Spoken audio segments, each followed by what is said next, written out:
Hi everyone, I've got the Chapter 9 review video I'm going to go ahead and make right now. If I get stuck along the way, it's because I haven't looked at these problems in a bit and I haven't tried solving them. So if we run into some mistakes, we'll definitely find them here. Starting with these first 1 through 12, these are all simplify the expressions, and this one we found in section 9.1 if you want to go back to review those. Now I'm working with the negative square root of 512 h to the 7th. Something to keep in mind is there is a negative here, so whatever my answer is, I have to remember that there will be a negative sign. Okay, so it is okay to have a negative there because the negative is on the outside of the square root. So anyhow, let's go ahead and start breaking up 512, and you have a couple approaches you might consider here. You might try to get into prime factorization, where I break it into all prime factors. Another method is to try to break it up into products of perfect squares, and if there are all perfect squares, you can take them all out, and if you have anything left over, it stays in the root. So let me do prime factorization because I know that most of you like to use prime factorization. So 512 is divisible by 2,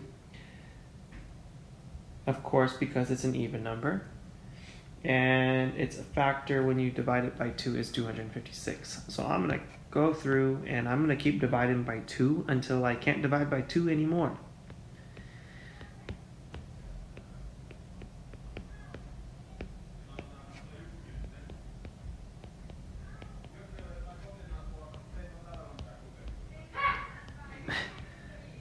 I don't know if you can hear my neighbors. If you can, sorry. Anyhow, so I've broken them all down. 512 is divisible by 2. If I divide it, I get 256. That's divisible by 2 with 128, and so forth. Now I have all prime numbers, and there's nothing else left for me to do. So let me go through and figure out how many groups up to. And I know that I need groups up to because this is a square root. So 1 there, 1 there, 1 there, 1 there, and I have 1, 2 left over. So I have 1, 2, 1, 2, 3, 4. I can take out 4 multiples of 2, and I'm going to have 1, 2 left over. And I'll leave a little bit of room because I can also take some of these h's out. And I can also break h to the 7th power into factors, but we know that we could also see how many times does 2 go into 7. In this case, it goes in 3 times with 1 left over. And I'm going to go ahead and multiply these together. 2 times 2 is 4, and another 2 times 2 is 4. So this is really 4 times 4, which is 16, and I still have that negative. So this is negative 16h cubed times the square root of 2h. That's my first one. Number 2, I'm going to do the same thing. However, I'm working with a cube root. It is okay to have a negative inside of this root because it's an odd powered root. Okay. So let me go ahead and start breaking this down. Let's see here. I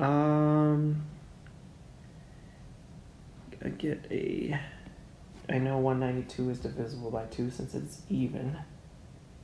And I get a 96.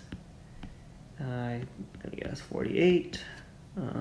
24. 12. 6.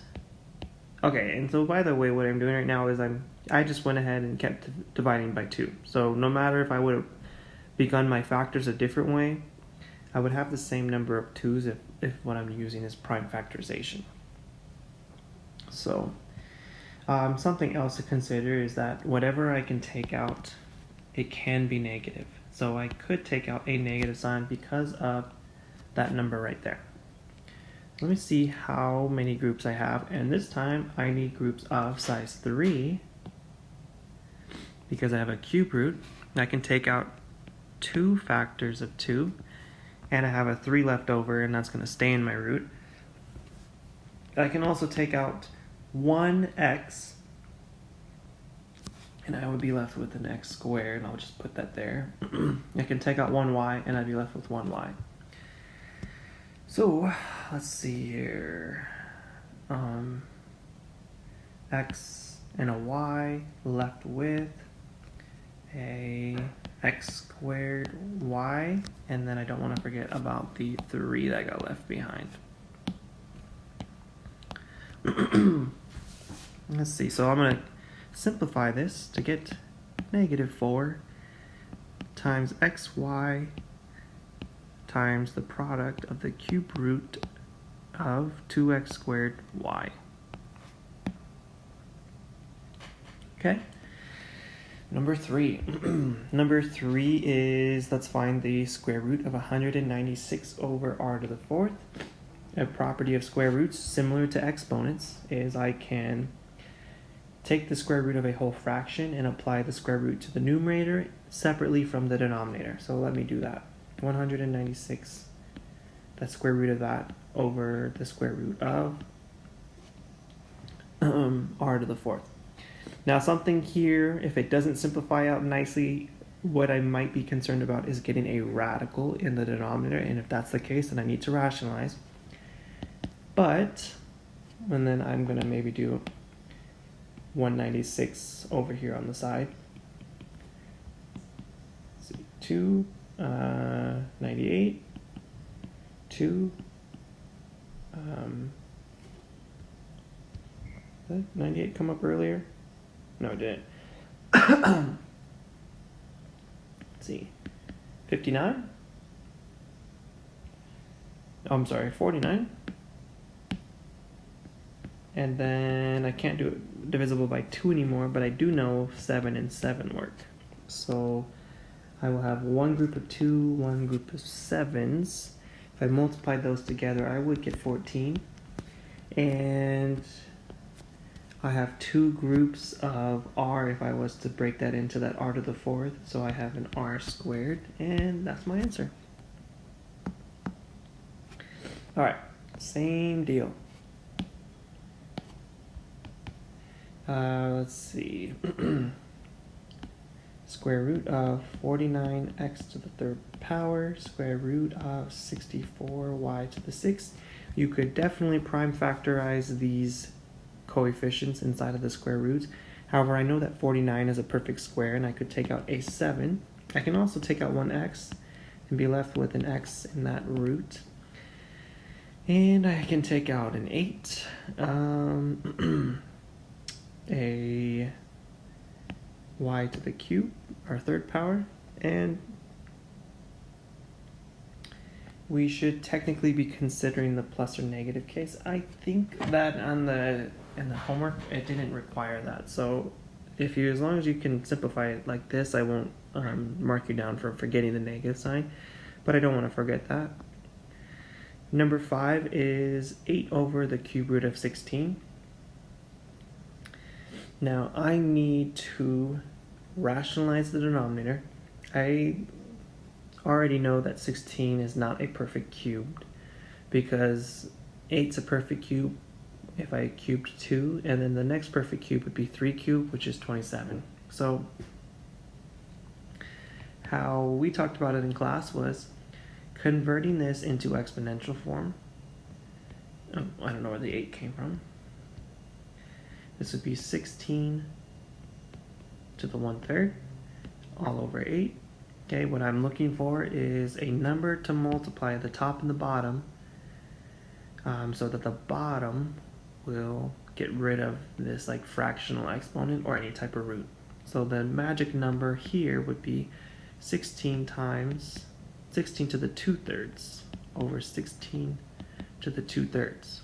And remember, if I had 16 to the 1/3 and I multiplied 16 to the 2/3, it would give me 16 to the 3/3, which is 16 to the 1, which is 16. So that's the motivation for multiplying by 16 to the 2/3 and not just the square root of 16.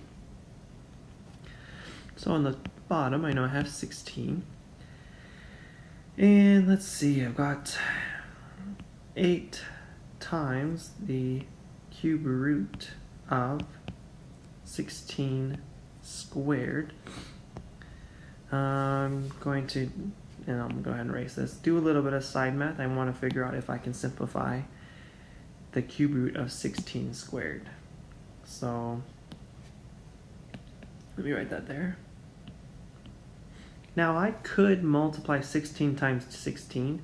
However, I'm going to go ahead and break that up and say that's the same thing as 16 times 16. It'll save me a little bit of work. If you really want to multiply that 16 squared first, you could do that, but you're going to end up going back to where we're at right now. 16, one factor I could do is 4 times 4. I could do 4 times 4 here, and I will get all 2's for each one of these 4's. So I've got one group of 3, another group of 3, and then 2 left over. So this is 2 times 2 times the cube root of 2 times 2, which is 4 times the cube root of 4. So let's rewrite that over here. I've got 8 times 4, and this 8 comes from there. This one comes from right there. I know that I'm left with the cube root of 4. All over 16. Let's simplify this a bit now.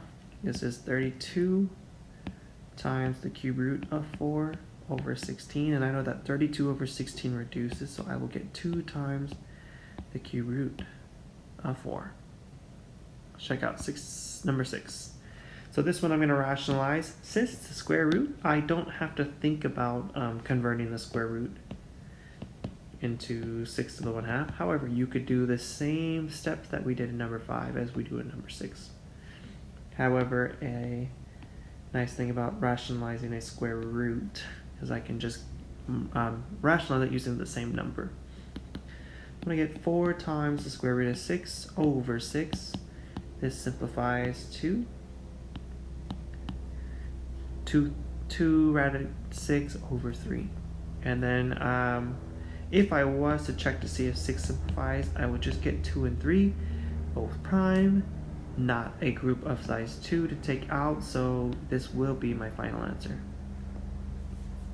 Alright, number